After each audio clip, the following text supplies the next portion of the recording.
जिनके विषय में वो खोजबीन भी करते रहते हैं। इसलिए उसने उन्हें सारी बात बता दी।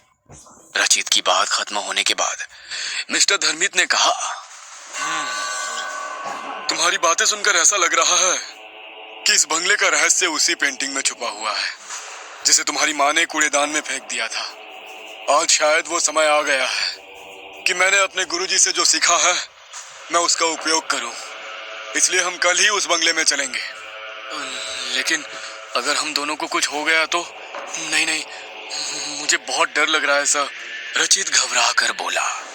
धर्मित ने उसे समझाते हुए कहा, डरो मत, हमें कुछ नहीं होगा। मैं आज रात कुछ विशेष पूजा करके हमारी सुरक्षा का सारा इंतजाम कर लूंगा। अब तुम घर जाकर आराम करो। मैं भी आज छुट्टी लेकर अपने घर जा रहा हूँ। घर आकर जब रचित ने वीना जी को मिस्टर धर्मित के साथ बंगले में जाने की बात बताई, तब उन्होंने उसे रोकने की बहुत कोशिश की, लेकिन रचित को मिस्टर धर्मित पर पूरा भरोसा था। अगले दिन तय समय पर मिस्टर धर्मित रचित के घर आए। वीना जी ने उन्हें भी समझाने की बहुत कोशिश की, लेकिन मिस्टर धर्मित ने कहा, आंटी आप घबराइए मत। ईश्वर चाहेंगे तो आपका बंगला जल्द ही आपको वापस मिल जाएगा। बस आप बंगले के कागज मुझे दे दीजिए। अब वीना जी कोई प्रतिरोध नहीं कर पाई और उन्होंने कागज लाकर मिस्टर धर्मित को सौंप दिया। मिस्टर धर्मित ने उन कागजों को संभालकर अपने बैग में रखने के बाद रचित के गले में अभिमंत्रित किया हुआ एक लॉकेट पहना दिया। वैसा ही लॉकेट उनके गले में भी था। चाहे कुछ भी हो जाए रचित, इस लॉकेट को तुम अपने गले से मत उतारना। ये अगले 48 घंटों तक हमें बुरी शक्तियों से बचाकर रखेगा और हमें नींद भी नहीं आने देगा। मिस्टर धर्मित के कहने पर रचित ने हामी भर दी। 7 घंटों के लंबे सफर के बाद मिस्टर धर्मित और रचित की गाड़ी उस बंगले के बाहर खड़ी थी। यह बंगला पूरी तरह से उजाड़ हो चुका था। उन दोनों ने जैसे ही बंगले के अंदर जाने के लिए उसका दरवाजा खोला, वहां तेज आंधी शुरू हो गई। फिर भी वो दोनों डरे नहीं और मजबूती से एक दूसरे का हाथ थामकर बंगले में प्रवेश कर गए। बंगले के अंदर घोप अंधेरा था, लेकिन मिस्टर धर्मित पूरी तैयारी के साथ वहां आए थे। उन्होंने तुरंत अपने बैग से बड़ी बड़ी मोमबत्तियां निकालकर जला दी। इन मोमबत्तियों से खास किस्म की खुशबू आ रही थी। अभी वो दोनों आगे कुछ सोचते कि तभी बंगले में से किसी के हंसने की आवाज आने लगी। इस हंसी के थमते ही वहां एक दूसरी आवाज गूंजी। तुम दोनों को क्या लगता है इन मोमबत्तियों की मदद से तुम हमें यहाँ से निकाल दोगे? यह असंभव है, असंभव। इसलिए उन्हें बुझा दो और यहाँ से चले जाओ। यह सुनकर रचित और मिस्टर धर्मित थोड़ा सा घबरा गए। रचित कुछ कहना चाहता था, लेकिन मिस्टर धर्मित ने उसे चुप रहकर पेंटिंग ढूंढने का इशारा किया। वो दोनों अपने हाथ में मोमबत्ती लेकर अपने काम में जुट गए।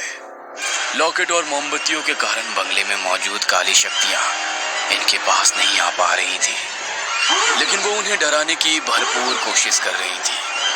अंदर अंदर थोड़ा डरने के बावजूद वो दोनों बिना रुके अपने काम में लगे हुए थे। समय बीतता जा रहा था, लेकिन उनकी तलाश खत्म ही नहीं हो रही थी। 24 घंटे गुजर चुके थे। उनके लॉकेट की शक्ति खत्म होने में भी बस 24 घंटे ही शेष थे। ऐसा लगता है कि हम सफल नहीं होंगे, रचित ने धीरे से मिस्टर धर्मित से कहा और गुस्से में उसने अपने पैरों को जोर से फर्श पर पटका। ऐसा करते ही उसका पैर फर्श को तोड़ता हुआ थोड़ा अंदर चला गया। ये देखकर मिस्टर धर्मित फर्श के गड्ढे में रचित के फंसे हुए पैर को बाहर निकालने के लिए थोड़ा झुके तो उनकी नजर फर्श के अंदर दबी हुई पेंटिंग पर पड़ी। रचित और मिस्टर धर्मित ने मिलकर किसी तरह वहां से वो पेंटिंग निकाल तो ली, पर इसके बाद वो दोनों बहुत ज्यादा थक गए थे, इसलिए वो थोड़ी देर वहीं पर बैठ गए। मिस्टर धर्मित ने अब ध्यान से इस पेंटिंग को देखना शुरू किया तो उन्होंने पाया कि इस पेंटिंग में एक खास तांत्रिक कोड में इस बंगले का राज लिखा हुआ था। उन्होंने अपनी आंखें बंद करके अपने गुरु को प्रणाम किया, जिनसे उन्होंने तंत्र विद्या सीखी थी। इसके बाद उन्होंने इस कोड को तोड़ना शुरू किया। धीरे धीरे बंगले के सारे राज उनके सामने स्पष्ट हो गए। किसी जमाने में इस बंगले की जगह कुछ तांत्रिकों का आश्रम था। वो अपनी काली सिद्धियों के जरिए सारे संसार को अपना गुलाम बनाकर उन पर अपनी हुकूमत चलाना चाहते थे। जब इस गांव के मुखिया को इस विषय में पता चला, तब उसने अपने गुरु से सलाह मशवरा करके उन तांत्रिकों को उनके आश्रम के साथ ही जला दिया। इसके बाद उनके गुरु ने वहां मौजूद राख से ये तस्वीर बनाकर इसमें उनकी कहानी छुपा दी और उसके फ्रेम को मंत्र से बांधकर उन तांत्रिकों की बुरी शक्तियों को उन्होंने इसमें कैद कर दिया। साथ ही उन्होंने मुखिया जी को आदेश देकर आश्रम की जगह ठीक इसी तस्वीर की तरह दिखने वाला बंगला यहाँ बनवा दिया। आश्चर्य से मुंह खोले सारी कहानी सुन रहे रचित से मिस्टर धर्मित ने आगे कहा, तुम्हारी माँ के द्वारा पेंटिंग उतारकर फेंकने से इसका फ्रेम टूट गया और इसमें कैद काली शक्तियां बाहर आ गई, तो अब क्या करें? रचित ने संशय से पूछा। मिस्टर धर्मित ने ध्यान से पेंटिंग के फ्रेम को देखते हुए कहा, हमें ये फ्रेम दोबारा बनाना होगा, लेकिन इसके लिए उसी पेड़ की लकड़ी चाहिए जिससे ये पहले बना था।